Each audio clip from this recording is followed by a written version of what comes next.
नाज़रीन जीअं त हिकु अहम ख़बर खां तव्हांखे आगाही ॾींदो हलां।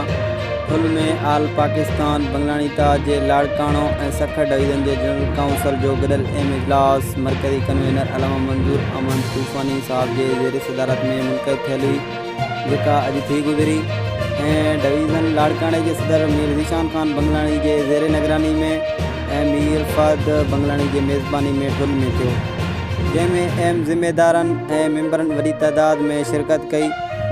बिलख़ुसूस ASI नियाज़ अहमद बंगलानी, प्रेस क्लब ठुल जे सदर मोहतरम हाजी सरमद हुसैन कनराणी ऐं अब्दुल हमीद बंगलानी पिणु शिरकत कई। इजलास जे मरकज़ी कन्वीनर ख़िताब कंदे ॿुधायो त 1 महीने जे अंदरि 5000 मेंबरशिपी फारम भरणु ऐं डिवीज़न लाड़काणे ऐं सखर जे ज़िलनि ऐं तालुक़नि में बाडी NRC में जोड़ी वई।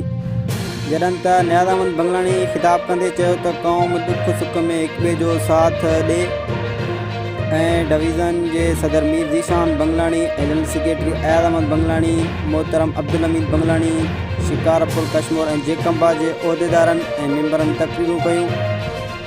जॾहिं त आख़िर में एम जलालुद्दीन बंगलानी खे इतिहाद जो मरकज़ी प्रेस तर्जुमान ऐं ख़ुदाबख्श उर्फ़ KB बंगलानी खे वेब चैनल जो चीफ एडिटर मुक़ररु कयो वियो ऐं सोशल मीडिया ते बि आल पाकिस्तान बंगलानी ताज जे नाले सां ग्रुप ठाहियो वियो, जंहिंखे 11,000 खां वधीक मेंबर जॉइन करे चुका आहिनि।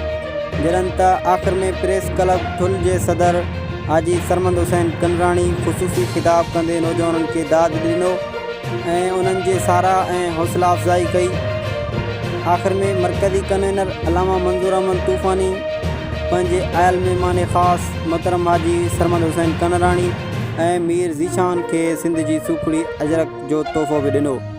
कैमरामैन पंहिंजे टीम सां गॾु KB बंगलानी, PBI वेब न्यूज़।